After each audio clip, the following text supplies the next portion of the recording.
సిద్దిపేట జిల్లా Gajwel MLA camp కార్యాలయంపై దాడి జరిగింది. క్యాంప్ ఆఫీస్ కిటికీ అద్దాలు ధ్వంసం చేశారు గుర్తు తెలియని వ్యక్తులు. ఘటనకు ముందు సీఎం రేవంత్ రెడ్డి ఫోటోతో ర్యాలీగా బయలుదేరి క్యాంప్ ఆఫీస్లో ఫోటో పెట్టారు కాంగ్రెస్ నాయకులు. క్యాంప్ ఆఫీస్పై కాంగ్రెస్ నాయకులే దాడి చేశారని బీఆర్ఎస్ నాయకులు ఆరోపిస్తున్నారు.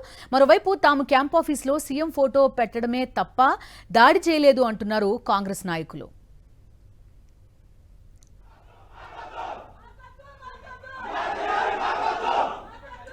గజ్వేల్ క్యాంప్ ఆఫీస్ పై దాడిని ఖండించారు మాజీ మంత్రి హరీష్ రావు. సీఎం రేవంత్ ఆదేశాలతోనే దాడి జరిగిందని ఆరోపించారు.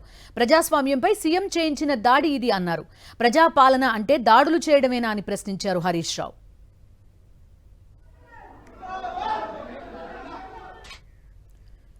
గజ్వేల్ ఎమ్మెల్యే కార్యాలయంపై దాడి చేసిన వారిపై కఠిన చర్యలు తీసుకోవాలని పోలీసులకు ఫిర్యాదు చేశారు బీఆర్ఎస్ నేతలు. ఆ పార్టీ నేత ఒంటేరు ప్రతాప్ రెడ్డి ఆధ్వర్యంలో గజ్వేల్ పోలీస్ స్టేషన్ ముందు నిరసన చేపట్టారు. నిందితుల్ని అరెస్టు చేయకుంటే ఆందోళనలు ఉధృతం చేస్తామని హెచ్చరించారు. దాడి చేసిన వారిపై చట్ట ప్రకారం చర్యలు తీసుకుంటామని పోలీసులు హామీ ఇచ్చారు. మరోవైపు ఉదయం కాంగ్రెస్ నేతలు సీఎం రేవంత్ ఫోటో పెట్టగా దాన్ని తొలగించి మళ్లీ కేసీఆర్ ఫోటో పెట్టారు బీఆర్ఎస్ నేతలు.